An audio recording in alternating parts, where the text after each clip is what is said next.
Bonjour à vous.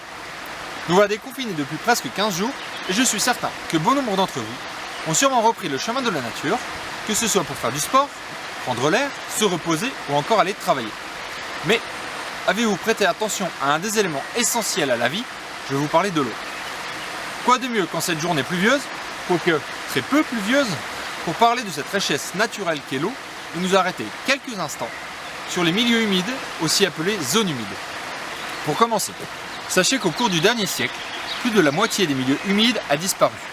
Aujourd'hui, ces milieux sont encore menacés, notamment par l'urbanisation, l'intensification agricole ou encore les pollutions. Mais qu'est-ce qu'un milieu humide par définition? Il faut savoir qu'au niveau international, scientifiques, gestionnaires, juristes ou encore politiques ne s'entendent pas sur la définition exacte d'un milieu humide. Ce que nous pouvons retenir, c'est qu'un milieu humide est une portion d'un territoire qui peut être d'origine naturelle ou alors artificielle, avec comme caractéristique première la présence d'eau. L'eau peut y être stagnante ou courante, douce, salée ou saumâtre.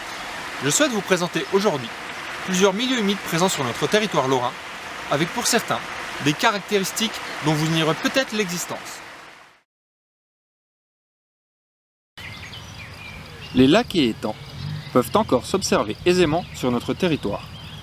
Vous pouvez par exemple croiser ces milieux en Moselle au pays des étangs ou encore dans la plaine de la Wavre avec le lac de Madine ou encore l'étang de la Chaussée. Ce sont des milieux riches en habitat naturel pour la faune et pour la flore. Mais à l'origine, leur vocation première n'était pas de favoriser la biodiversité. Par exemple, ici à l'étang Romé, la pisciculture était reine et ce dès le Moyen-Âge. Mais globalement, ces zones humides furent doucement délaissées à partir du XIXe siècle.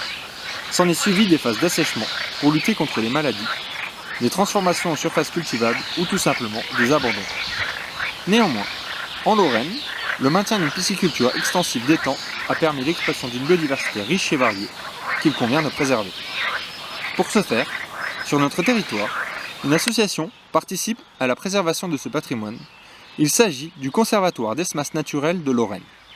Par son action, cette association entend préserver les richesses naturelles présentes, y favoriser le retour de certaines, tout en contribuant au développement local par une valorisation piscicole, agricole et touristique adaptée. Ici, avec les Ballastières, nous avons affaire à des milieux d'origine plus récente, mais fortement présents sur notre territoire, notamment en vallée de Moselle ou encore dans la vallée de la Meuse. Bien que défigurant dans bien des cas les paysages, ces nouveaux milieux participent à leur manière au maintien de la biodiversité. Comme les autres zones humides citées précédemment, les mares, qu'elles soient prairiales ou forestières, abritent de nombreuses espèces animales et végétales, souvent menacées et protégées. Nous pouvons y observer ces petits dragons que sont les tritons, le vol d'une libellule ou encore y entendre le chant de la grenouille. Ces points d'eau permettent leur reproduction et leur développement. La végétation présente est un élément clé de l'écosystème mare. En effet, c'est ici que tout commence. Lieu de ponte ou d'émergence, zone de refuge ou de chasse, elle possède un rôle fondamental dans le fonctionnement de l'écosystème. Vous pouvez vous aussi accueillir toute cette faune et cette flore en réalisant une ou plusieurs mares sur votre terrain, en respectant néanmoins quelques règles clés. Il existe même en Lorraine un programme régional en faveur des mares. Vous retrouverez toutes ces informations à la fin de la vidéo. Encore plus petit que les mares, vous pouvez observer de la vie dans les ornières, flaques et gouilles temporaires.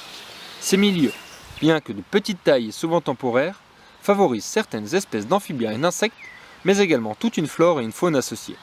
Il est donc important et nécessaire de prêter attention à ces milieux et d'éviter d'y plonger votre botte ou la roue de votre véhicule. Pour finir, je vous disais en introduction que les milieux humides disparaissaient, provoquant, à certaines périodes de l'année, des pénuries d'eau pour de nombreuses espèces. Vous l'avez peut-être d'ailleurs remarqué lors de la période du confinement. En été, les points d'eau se font de plus en plus rares, amenant oiseaux, mammifères ou encore insectes à parcourir de plus grandes distances pour s'abreuver ou encore faire leurs toilettes. Pour les aider, vous pouvez facilement leur prévoir un petit récipient d'eau. Fournissez-leur de l'eau dans un récipient pas trop profond pour éviter les noyades.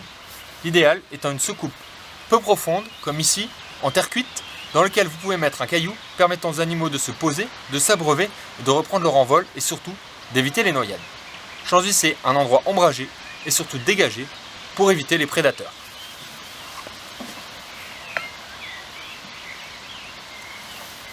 Voilà, j'en ai terminé pour aujourd'hui.